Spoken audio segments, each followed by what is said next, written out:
Friend, आज की video में मैं आपको मैग्नेटिक पैड से आईसी रिवॉल्व करने का सही तरीका बताने वाला हूं और ये फ्रेशर लोगों के लिए काफ़ी ज़्यादा बेस्ट है जो आईसी रिवॉल्व नहीं कर पाते हैं। और इस पर मैंने एक वीडियो बनाया था अपने दूसरे चैनल पर, मेन चैनल पर, बट अभी उस पर थोड़ा सा प्रॉब्लम आ गया है। लोग है ना, जब एक बंदा ग्रो करता है, वो अपने मार्केट में बैठा हुआ हो या फिर कहीं जॉब कर रहा हो, तो उसके पीछे है ना जलने वाली लग जाती हैं। तो वही कारण मेरे साथ भी हुआ है। तो कोई नहीं, सही हो जाएगा, कुछ टाइम की बात है। तो हमारे उस चैनल पर भी आपको रेगुलर वीडियो मिलेगा और रेगुलर मिलते ही रहे हैं और कुछ नए नए आइडिया मिलते रहते हैं। तो जब तक मैं आपको इस चैनल पर खूब अच्छी अच्छी वीडियो लेकर आऊँगा, तो इस चैनल को भी आप सब्सक्राइब करके बेल आइकन दबा लेना। तो यहाँ पर बताना चाहूँगा, अभी मार्केट में इससे अलावा भी बहुत सारे मैजिक पैड है वो आ चुके हैं, वो अलग अलग कंपनी के हैं। बट उनसे कुछ प्रॉब्लम ये आ रही है, सुनने में ये आ रहा है कि ज़्यादा हीट सेंस नहीं कर पाते, स्टेंसिल फूल जाती है। मैग्नेटिक है वो करंट छोड़ जाती है, मैग्नेटिक काम नहीं करती है ज़्यादा हीट से। तो ऐसा तो इसमें कुछ नहीं है, मेरे लिए लगा। देखो, अभी भी मैं काम करता हूँ, कितने दिन पहले मैंने इसको मंगाया था और 300 का टेम्परेचर भी ये सेंस कर लेता है। 300 का टेम्परेचर पे भी कोई भी प्रॉब्लम नहीं आती है। आप यूज़ किस तरीके से कर रहे हैं वो मेरे लिए पता नहीं है। बाकी आपके लिए फुल कंप्लीट वीडियो आज की वीडियो में देने वाला हूँ। फुल कंप्लीट ट्यूटोरियल होगा। कोई भी प्रॉब्लम आ रही है तो वो आपकी प्रॉब्लम नहीं आएगी, ठीक है। तो मैं आपको लेके चलता हूँ अपने सेटअप पर और वहीं पर आपको एक आईसी रिवॉल्व करके दिखाऊंगा, वो भी यूनिवर्सल स्टेंसिल से। यूनिवर्सल स्टेंसिल यूज़ करूँगा मैग्नेटिक पैड से, और इसको मैंने बाबा टूल से बाय किया था, ठीक है। तो आप बाबा टूल से या फिर कहीं से भी ले सकते हैं। ब्रांड आप देख लेना, इस पर ब्रांड तो पता नहीं, इसका जो डिब्बा था वो तो खो गया, बट मैं अभी भी यूज़ कर रहा हूँ, काफ़ी अच्छा काम कर रहा है। और उसकी जो मोटाई है ये देखो कितना, और पीछे से इस तरीके का है, आगे से इस तरीके का है और साइड से ये देखो। तो इस तरीके का ये मैजिक पैड होने वाला है, ठीक है। तो अब मैं आपको दिखाता हूँ इससे आईसी कैसे रिवॉल्व करती हैं। तो फ्रेंड, यूज करने का तरीका काफ़ी ज़्यादा सेफ है। सबसे पहले आप जो कोई भी आईसी रिवॉल्व कर रहे हैं उसको आप पहले क्लीन कर लो, थोड़ा सा प्लग पेस्ट डाल के, जैसे कि मैं यहाँ पर क्लीन कर लेता हूँ। और उसके बाद मैं आपको इजी तरीका बताऊँगा। आपके साथ ये प्रॉब्लम आ रही है, शायद आप यूज़ नहीं कर पा रहे हो ठीक से, तो हो सकता है इसलिए प्रॉब्लम आ रही होगी। बाकी ऐसा कुछ प्रॉब्लम आता नहीं है। एक बार मैं आईसी को क्लीन कर लेता हूँ, उसके बाद मैं माइक्रोस्कोप से दिखाऊंगा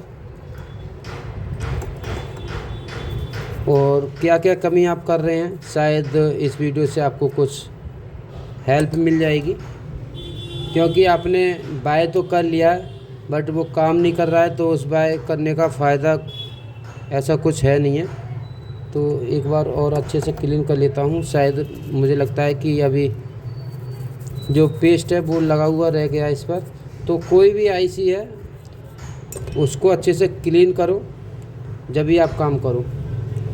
इस तरीके से ये क्लीन हो गया। उसके बाद आप स्टेंसिल में ये देख लो कि वो कौन से खाने में लग पा रही है। जैसे कि ये आईसी शायद इसमें लगेगी।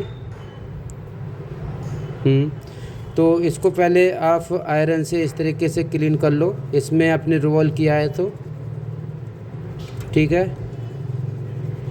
तो इस तरीके से क्लीन कर लो। अभी भी थोड़ा बहुत यहाँ पर रह गया है, तो इसके लिए आपके पास स्टील वाला ब्रश होना चाहिए। इससे पेट्रोल में या फिर आपके पास जो भी लिक्विड है उसमें भिगा लो और उसके बाद इस तरीके से क्लीन कर लो। दोनों तरफ से क्लीन कर लो। क्लीन करना बहुत ही ज़्यादा ज़रूरी है, नहीं तो बॉल है वो प्रॉपर नहीं बन पाएगी। इस तरीके से अब इस तरीके से यहाँ पर ये मार लो, बस क्लीन हो गया। कपड़े से और साफ़ कर लो। बस आईसी पर छींटा तो नहीं आई है, नहीं आई है, ठीक है। अब आप पीपीटी लो भाई। अभी मैं इस पीपीटी को यूज़ कर रहा था, मैकेनिक का काफ़ी ज़्यादा अच्छा पीपीटी था, बट ये ख़त्म हो गया, ये देखो। और इसमें भी अब कॉपी प्रोडक्ट आ रहे हैं, जो कलर है वो डिफरेंस है। ये ओरिजिनल पीपीटी है। तो अभी मैं यहाँ पर B&R का यूज़ कर रहा हूँ, बट ये पीपीटी आप कभी भी भूल के भी मत लेना, बिल्कुल बेकार पीपीटी है। इससे आईसी प्रॉपर बन ही नहीं पाती, रिवॉल्व नहीं हो पाता। अगर आपने गलत पीपीटी ले लिया तब भी आप रिवॉल्व नहीं कर सकते। इसका जो अगर ओरिजिनल मिल जाए तो आप बाय कर लो, नहीं तो मार्केट में बहुत सारी कंपनी की आ रही है। मैं किसी दिन ऐसा प्रोडक्ट लेकर आऊँगा जिसका कॉपी नहीं बना हुआ हो, तो अभी तो मैं इसे ही यूज़ करूँगा। मार्केट अभी नहीं जा रहा हूँ मैं। इसमें देखो लिक्विड कितना है, बहुत ज़्यादा गीला होता है ये। तो करीब 2 साल से रखा है, अब ख़त्म हो गया तो मजबूरन यूज़ कर रहा हूँ। तो यहाँ पर कॉटन के कपड़े से इसकी लिक्विड को निकाल देंगे दबा के इस तरीके से। ये देखो 2-3 बार करना है, इसमें लिक्विड ज़्यादा है इसलिए ज़्यादा करना पड़ रहा, नहीं तो 1-2 बार में हो जाता है। ये देखो हल करके थोड़ा बहुत रह गया होगा तो हम 2 बार में रिवॉल्व कर लेंगे इसी को, ठीक है। अब आपको ये देख लेना कि इसमें 3 साइज़ दे रखे हैं, 0.4 mm, 0.5 mm, 0.8 mm।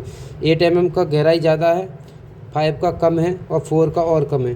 तो अब ये देखो आईसी लगा के कि यहाँ पर कौन से खाने में बैठ रहा है। ये देखो अभी ये आईसी उठा हुआ रह रहा है, तो इस खाने में ये बैठेगा। ये देखो इसमें बैठ रहा है प्रॉपर। नहीं तो आप इसमें भी रिवॉल्विंग कर सकते हैं, बट इसमें करो कोई भी प्रॉब्लम नहीं है। ठीक बीच में रखो और उसके बाद इसके खाने में स्टेंसिल को इस तरीके से बैठा दो माइक्रोस्कोप में देख के। तो माइक्रोस्कोप में देखना पड़ेगा, शायद ये खाना ना हो तो देखना पड़ेगा, दूसरा होगा तो मैं दूसरे में देख लूँगा, अभी माइक्रोस्कोप से देखना पड़ेगा। उसके बाद आपको ये बैंड वाला ट्वीज़र ले लेना। अगर ये मैग्नेटिक कम काम कर रहा हो तो थोड़ा सा इस तरीके से पकड़ना है, हल्का फुल्का पकड़ना है, इस तरीके से बेंड करके ये इस तरीके से पकड़ लेना, फिर आपका रिवॉल्विंग हो जाएगा। तो मैं अब माइक्रोस्कोप के नीचे लेके चलता हूँ। टेम्परेचर यहाँ पर आपको 300 रखना है, मैं 370 के आसपास रखता हूँ, तो 300 रखना है, ठीक है। मैग्नेटिक पैड में आप ये देखो कि कौन से खाने में आईसी है, प्रॉपर बैटरी है, स्टेंसिल उठा हुआ तो नहीं रहा है। जिस खाने में बैठा हुआ है उस खाने में आईसी को रखो। कभी कभार जो हमारा एमएमसी यूएफएस होता है मोटा होता है, कोई आईसी पतला होता है, तो वो अपने हिसाब से देख लो। ठीक बीच में रखो। उसके बाद स्टेंसिल को एक कोने से बिल्कुल सही तरीके से लगा दो, जैसे कि मैं यहाँ पर लगा के दिखा रहा हूँ, ठीक है। यहाँ पर मैंने लगा दिया। अब आपको हल्के हाथ से स्टेंसिल को पकड़ के रखना है और यहाँ पर पीपीटी को अप्लाई करना है इस तरीके से। ये देखो पीपीटी प्यार से लगाना, बिल्कुल भी दबाव नहीं देना, और स्टेंसिल को भी हल्के हाथ से पकड़ के रखना है। ज़्यादा दबाव देने की कोई भी ज़रूरत नहीं है, ये ऑटोमेटिक ऐसी फील हो जाएगी। ये देखो थोड़ा सा रह गया है और लगा देते हैं, कहीं रह गया हो तो ये हमारा जो पीपीटी है वो लग चुका है। यहाँ पर कोई प्रॉब्लम नहीं है, पर कॉटन के कपड़े से क्लीन कर लेंगे। तो कॉटन के कपड़े से इसको क्लीन करके उसके बाद आपके पास जो बैंड वाला ट्वीज़र है उसको पकड़ के रखना इसके इस तरीके से हल्के हाथ से। आप ना भी पकड़े तब भी ये मैग्नेटिक पैड है, काम करता है। बट उन लोगों के लिए बता रहा हूँ जो लोगों के साथ प्रॉब्लम आ रही है, स्टेंसिल फूल जा रही है या फिर कुछ प्रॉब्लम आ रही है, स्टेंसिल फूल रही है बार बार, तब भी अब इसके बाद भी तो आपका स्टेंसिल ख़राब भी हो सकता है। तो यहाँ पर 300 का टेम्परेचर मैंने रख के एक कोने से हीट मारना शुरू कर दिया है। कोई भी नोज़ल को अभी घुमाना नहीं है जब तक हमारा जो शोल्डर पेस्ट है पीपीटी है वो मेल्ट ना हो। जैसे कि यहाँ पर अब जैसे मेल्ट होना शुरू हो गया तो इस तरीके से आपको मूवमेंट कराते रहना, तो ये आपका 1 टाइम में आईसी रिवॉल्व हो जाएगा। ये देखो ये हमारा आईसी रिवॉल्व हो चुका है, चारों तरफ घुमा लेते हैं। अगर 1 टाइम में नहीं हो रहा है तो सेकंड टाइम में आप कर लेना ऊपर की जो बॉल को कट करके, बट मेरा तो 1 टाइम में आईसी रिवॉल्व हो चुका है। अब हम थोड़ी देर के लिए ऐसे पकड़ के रखेंगे, उसके बाद थोड़ी देर के बाद स्टेंसिल को हटा देंगे। 10 सेकंड के लिए पकड़ के रखना है। पीपीटी यहाँ पर 183 यूज किया है मैंने।